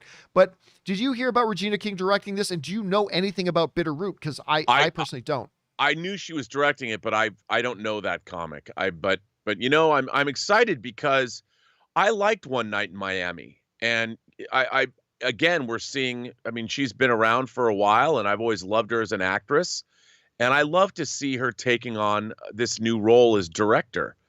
And so I'm excited for what she's doing next. And if that's what she's doing next, I'm there for it. And speaking of doing next, you've got the next thing in your day that you've got to get to, Rob. So thanks a lot for being here today. In the meantime, where can people follow you and your adventures online? Well, you can find me on Instagram at Robert Meyer Burnett, find me on Twitter at BurnettRM, or find me on my own YouTube channel, The Burnett Work. All right, dude. Thanks a lot for being here again, and we'll talk to you soon. Have a good one. All right, man. Ladies and gentlemen, the one and the only Mr. Robert Meyer Burnett. He'll be back again. But for now, we still got a little bit of time. Let's get through the rest of your questions here, shall we? If we're lucky, we might even be able to get through all of them. Island Boy writes, "Hey, John, hockey talk time. So your beloved Maple Leafs, who have clinched the division, as a matter of fact, have looked great this year. They have. Lo and behold, you are facing your arch nemesis, the Habs. How do you think the boys will do? I don't think they're going to have too much trouble with the Canadians, to be honest with you. How do you think the boys will do? Could this be the year the Leafs finally hoist the cup? Oh, yeah, by the way, go Bolts. No, I do not think they're winning the Stanley Cup this year. Now, maybe that's just me being pessimistic, but you got to remember that in my entire lifetime, as I get rid of these, in my entire lifetime, the Toronto Maple Leafs have never even been to the Stanley Cup Finals. The entire time I have drawn breath on this earth, the Toronto Maple Leafs have never even been to the Stanley Cup Finals. So they look really good. They look better than they have in a long time. Maybe even they look better than they've ever have in my lifetime. Maybe even better than in the Matt Sundin and Wendell Clark and the Doug Gilmour era and all that kind of stuff. But no, I don't think this is the year they'll win. I'll watch with great interest, but I do not think this is the year that they win. All right, next up, we've got Nathan writes, one of two. Hey, John, over the past year, one of the many movies I have watched was a film called Hector and the Search for Happiness. It's a charming feel-good movie that has, as its name suggests, is a thought-provoking exploration into what it takes to be happy, starring the always great Simon Pegg and Rosamund Pike. Oh, now I did not recognize the title. I know the movie you're talking about. I have not seen it, but now the Simon Pegg and Rosamund Pike, now I at least know which movie you're talking about because I didn't recognize the title. Have you seen the film? I have not. Now, if so, what are your thoughts? Also, what are some of your go-to feel-good movies? We all could use a feel-good movie this day and age. As far as, and first of all, I love Rosamund Pike and Simon Pegg. They're both fantastic. I love them both. A feel-good movie for me. Man, I want to separate that from comedies. Because my go-to comedies. My go-to comedies are like Zoolander, 40-Year-Old Virgin, Anchorman, Dodgeball. I mean, these are just some of my go-to comedies. But it's just a feel-good movie. Oh, you know what's a really good one from the last few years? Eddie the Eagle. The one with Hugh Jackman. Eddie the Eagle is a really good feel-good movie. Queen of Katwe with Lupita Nyong'o. A movie about good people doing good and extraordinary things. I love Queen of Katwe. If you guys haven't seen that one, it's a Disney film. Do check it out. It's really good. I'm trying to think, just a good feel-good movie. I'd have to think about that a little bit more, but those are a couple I would throw out there right now. And again, I know a lot of people haven't seen Queen of Katwe. I mean, it's a movie about an African girl who plays chess. I get it. It doesn't sound very interesting, but it's a wonderful, fantastic kind of movie. A movie with no villain. It's just a movie about good people doing good things. Love it. Do check it out. All right. Thanks for that, Nathan. Next up. Time to Feel Old Again writes, thanks for bringing back Rewind. Already texted my wife to make her feel old, and we will probably watch A Knight's Tale for its birthday celebration. Another thing that makes me feel old is thinking of how long I've been watching your show. Great segment. Thank you for that. And yeah, I mean, if you count my show, not just the John Campea Show, which has only been around for a couple of years, but then you go back before that to my days at Collider, my days at AMC, my days at the, doing For Your Consideration, and before that, the movie blog and the movie blog audio edition and the show I would do at movie blog. Yeah, I've been doing this. I started doing podcasting. The movie blog audio edition was the world's first movie dedicated podcast. By the way, true story. It was. My show, Movie Blog, the audio edition, was the world's first movie dedicated podcast ever. And I started that in, I think, 2005. And I started before the term podcast was even coined. But yeah, you could have been watching me for a really, really long time. A really long time we've been doing this, man. All right, thanks for that. Time to Feel Old Again. Next up, James Argento writes, Superman and Lois returns next Tuesday. Very excited about that. The episode on 5/25 is directed by David Ramsey, who played Diggle in the Arrowverse, which could lead to its first Arrowverse character appearance on the show. Whether Diggle is a lantern or not, he can help Clark learn how to balance being a hero and a dad. Again, I have heard, listen, I'm not saying one thing or the other. I'm just saying I have never heard anything official. I've heard a lot of speculation, and maybe I've just missed it. I might have just missed it. I'm just saying I haven't personally heard or remember hearing anything official that he is going to appear as John Diggle in Superman and Lois. Now, again, maybe I just missed something. But I think it's just a lot of people speculating about it. But whatever. This has been my biggest surprise show of the year, Superman and Lois, because I hate this iteration of Superman, but damn it, this show has been great. And I'm really looking forward to it coming back. All right, next up. Crazy Croat writes, hey, John, looks like our favorite actor, Henry Cavill, unfollowed WB. Yeah, we brought this up yesterday. That's such a non-story. Unfollowed WB on DC social media. It doesn't look like we will not have him as Superman anymore, which is such a waste and loss. That being said, let's hope he gets cast as James Bond. Again, non-story. We're not 14-year-old or 12-year-old school children here. We don't go about who followed who on social media. That's not a story. And by the way, this story originated on WeGotThisCovered.com. So we don't even know if it's real. And even if it is real, who gives a shit who's following who on social media? It doesn't mean anything. Not worth talking about. All right, next up. But yes, Crazy Coat, Croat. I would love to see him as Bond. There are a lot of other actors who I think would be a great Bond as well. But I include Henry Cavill in that list. I think, remember, he was the runner-up to play Bond to Daniel Craig. If they didn't go with Daniel Craig, they were going to go with Henry Cavill. And so I would love to see him come full circle on that. I think it would be really cool. Next up, Nick Venom writes, "Hey, John, I've been watching the Golden Globes since the Pia Isadora thing. I've always thought the show was fixed, but the voting to me seems like it's being done by one person. What do you think?" Well, listen, Nick, if you've watched my show for any period of time, you know exactly my feelings on the Golden Globes. You know my feelings on the Golden Globes, and you know why I feel that way. And we ran through a big, long discussion about it yesterday. We went through a big, long, 20-minute segment, breaking it all down. You only have 87 voting members. That's super easy for them to coordinate what they want to do and who they want to have win. And blah. It is such a sham of an award. Now, listen, credit where it's due. They put on a great show. The Golden Globes show is awesome. I love the Golden Globes show. But their awards are meaningless. I've always said that, and now Hollywood is starting to realize it as well. So we'll see where they go from here, Nick. All right, next up. An anonymous viewer writes, "I just found out Metalocalypse has a new movie greenlit. I'm looking forward to seeing the story conclude, but without Schnepp, it feels bittersweet. Just wanted to share my feelings on it." Yeah, and I don't know if this is a movie that's going to be straight to Cartoon Network, or I don't know what their thing on that is. But yeah, of course, the late, great John Schnepp was the director on Metalocalypse. And them doing it without him, they totally should do it. They still have the property. If they want to do it, they should do it. But it is going to feel weird just because we all, we have a personal connection to it. So, yeah, thanks for that, Anonymous. Next up, David C. writes, where are we at here? "With theaters opening back up and you and Rob being vaccinated, what is your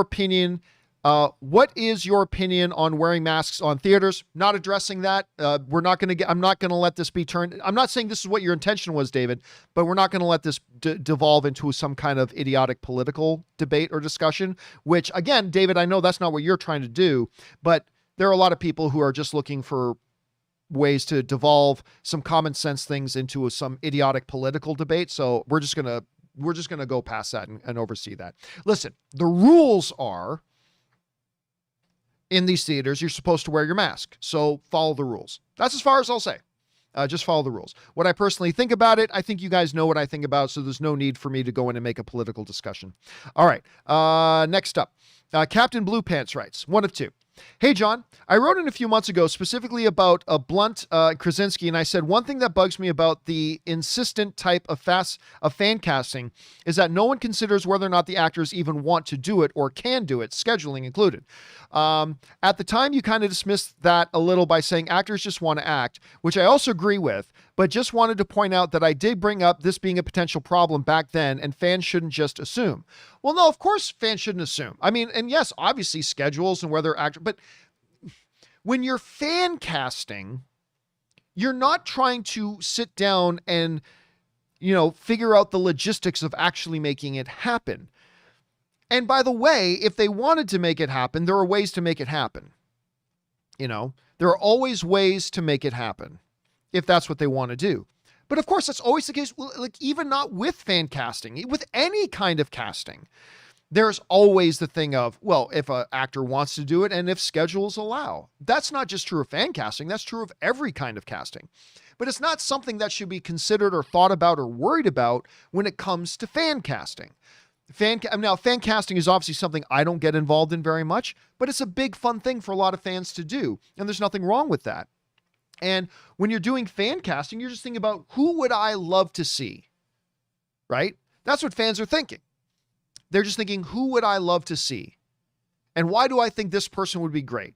You don't worry about the logistics of, okay, how much would we have to pay them? And will the schedule work out? And is this something they'd want to do? These are all answers that none of us have access to. We don't have the access to those answers. So go ahead and fan speculate away. Just fan speculate away. Of course, those are issues, but they're not issues that should be considered when you're doing your fan casting, because that requires answers and information that average fans just don't have access to. So that's kind of my thoughts on that, Captain Blue Pants. All right. Thanks for writing that in, man. Mark 2021 writes, one of two. "Hey, John, I asked before, but I don't think the question submitted. TV show recommendation for you, Love Hate, is a show right up your street about the criminal underworld set in Dublin, Ireland. If you have time, you should give it a quick Google search.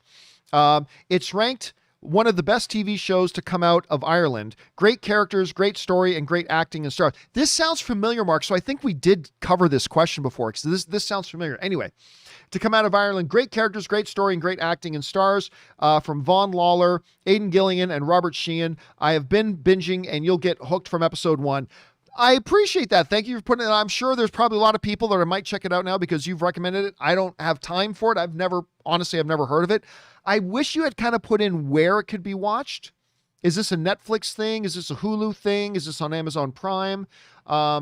Maybe if you're watching right now, and you only sent in the question 32 minutes ago. If you're watching right now, Mark, just go into the live chat and tell people, anybody who may be interested in watching this, go into the live chat and tell them where they can find it.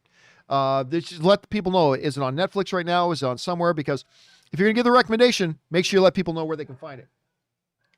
Okay, let's move on. Thanks for that, Mark. Next up, Jay Bling writes, catching Army of the Dead tomorrow night, Thursday in theaters. Super excited. I mean, yeah, that looks like one that's kind of like Kong versus Godzilla. It looks like the kind of movie that you'd want to see.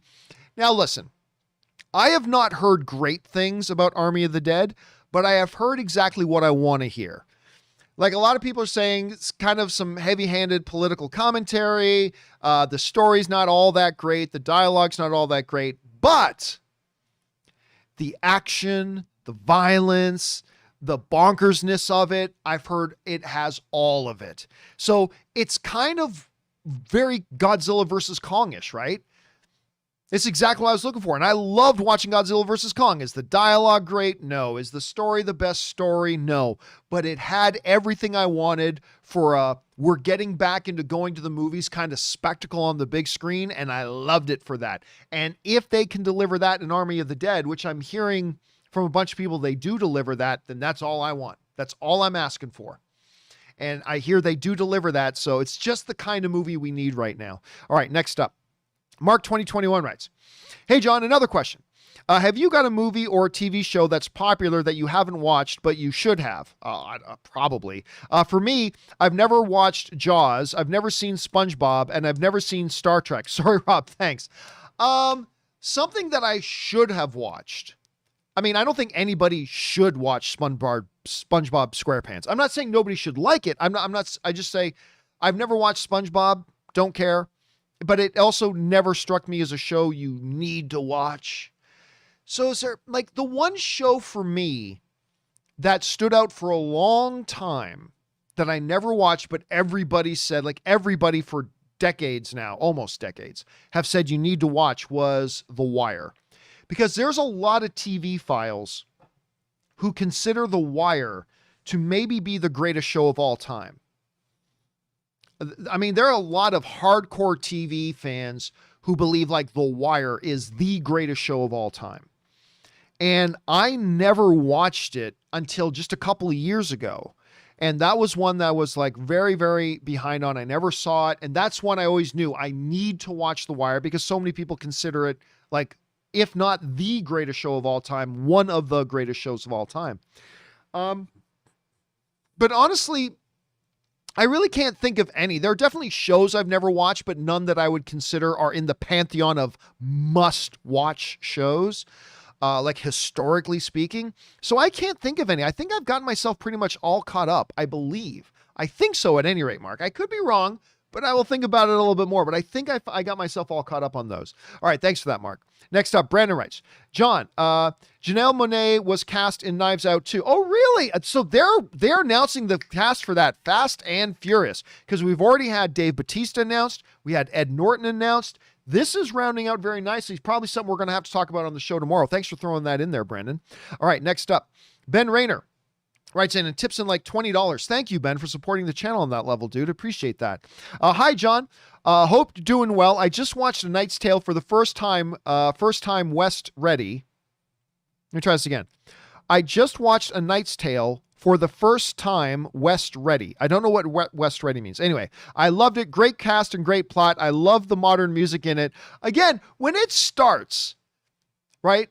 with them doing the Queen We Will Rock You thing in like medieval jousting. And you got the audience doing, we will. I'm like, this is dumb. But then what they were doing started to win me over, right? And again, it's just one of these weird movies that was never like one of the greatest movies ever made, but has just endured, right? People still talk about Knight's Tale. And I'm glad you guys had a chance to watch it for the first time, man. Good for you. Again, like I said, it's one of my wife's favorite movies. Like, not as much as Big, but it is one of her favorite movies. She loves that movie so much. All right, Stubble McShave writes, for some reason, I'd like to see a Miami Vice miniseries with the original cast. Ooh. They're in their 70s, and if it's ever going to happen, it's now. I could see a 6-episode series if the script's good. Philip Michael Thomas hasn't acted in a while, so I don't know about him. Is Don Johnson really in his 70s? I thought he was in his mid-60s. Hold on a second. Let me look this up. Don Johnson age. He is 71. And of course, why am I, hold a second here. Hold a second. And you're right. I cannot remember what else, Philip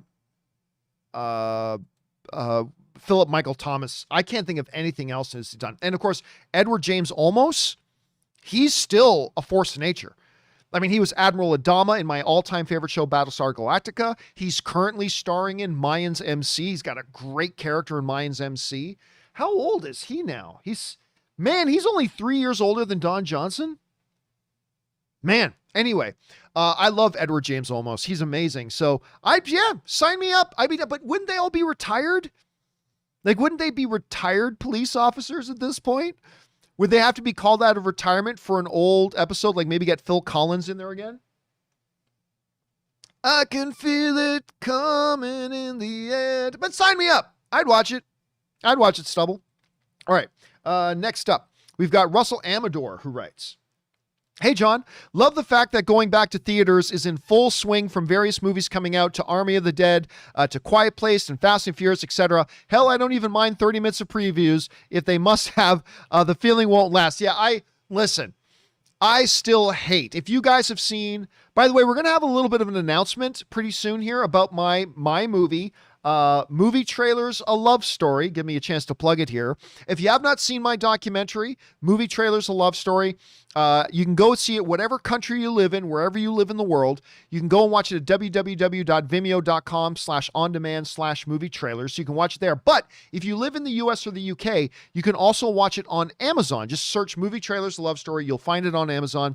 Very proud of it. And I'm going to have a little bit of an announcement in the next couple of days about my documentary, Movie Trailers, A Love Story. And thank you to all of you guys. You've already made it a huge success for us. So thank you so much. But go check it out. Anyway, if you guys have seen Movie Trailers, A Love Story, we have an entire chapter of the documentary dedicated to there being too many trailers that get played in movie theaters.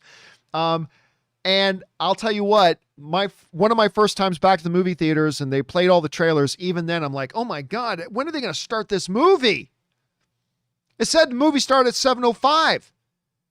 It's like it's almost 7:30 and the movie still hasn't even started yet. We're still playing more trailers. But yes, getting back into the movie theaters, Russell, has been awesome. It's been a great experience and I don't even mind them as much. But yeah, I'm going to get tired of that, half hour of trailers pretty damn quick. Anyway, next up, Jordan Harper writes, hey, John and crew, I wanted to say thank you for keeping the lights on during this crazy time. Well, thank you for being here and helping us keep the lights on, Jordan. During this crazy time. Also, big thanks to Ann as well. Go Leafs, go. Damn right. Blue and white, my friend. Blue and white. Go Leafs, go. And you know what? For the first time in probably 6 weeks, I think we're just about all caught up here. But I mean, us doing all the companion videos and like an extra hour of the show the other day has got us caught up. All right, Ben Rayner writes, I meant yesterday, not West Ready. Oh, okay, that makes sense. Watch A Knight's Tale. Yes, I'm like, you watched A Knight's Tale for the first time, West Ready. Like, what the hell is West Ready? Thank you for clarifying that, Ben. I appreciate it. All right, guys, final question of the day, and we are all caught up. It's been a while since we've gotten all caught up. Doing that extra hour of the show the other day really paid off. All right. Final question of the day comes to us from Mike Rusetta, who writes, I have never watched Breaking Bad, although it is considered one of the best shows ever created. A lot of people, Breaking Bad is another one of those that a lot of people think is like one of the best ever. It just seems daunting to commit to so many seasons of TV. Do you find it easier to start a multi-season older show or pick up something that just started? I will tell you what, Mike, and I can only speak for myself. And tell me what you guys think about this, but speaking only for myself, I kind of get excited about a show that's already done. Because I know I'm not going to hit a wall. You know what's really frustrating? Jumping on with a show and binging like a season and a half of it and being able to binge it and watch all that. And then you hit a wall where it's like, oh, now I got to wait a week for the next episode. Like, I would have rather wished that I started watching it weekly or binge it all the way through. Starting to binge and then having to watch weekly, that's kind of frustrating for me. So for me, I'm kind of excited about shows. I get like older shows I get to jump on and watch because I know I can just binge through it. If I like it, I know I'm going to be able to just binge that sucker for a couple of days and then get all caught up. And by the way, Chris Hunt sends in a super chat badge in the live chat. Thanks for that, Chris. Appreciate that, dude. So I get what you're saying, but to me, it's kind of exciting, especially when you know that the show is great. When you know it's a great series like Breaking Bad, and, maybe you won't like it. All things are subjective. But if you do like it, it's exciting to know that you've got all the episodes there. You're going to be able to watch the whole thing and enjoy. That's kind of a win for me. I kind of enjoy that. But that's just me. All right, guys. And that'll do it for today's installment of the John Campea Show. Thank you so much for being here and making this show part of your day. Special thank you to Robert Meyer Burnett for bringing his glory and goodness to the show. And a very special thank you to all of you guys. And we're now all caught up. When's the last time we got all caught up? We are now all caught up on the live questions you guys have sent in. So thank you to all of you guys who sent in those live questions. Number one, because you gave us great fun things to talk about.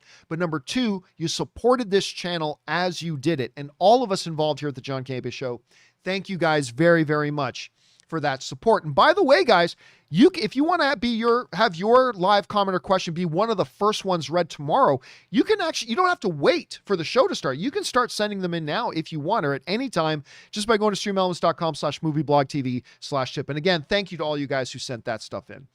All right, guys, remember to do the four main things. Stay smart, stay safe, take care of yourselves, and please take care of the people around you. That'll do it for me for now, guys. My name's John Campea, and until next time, my friends, bye-bye.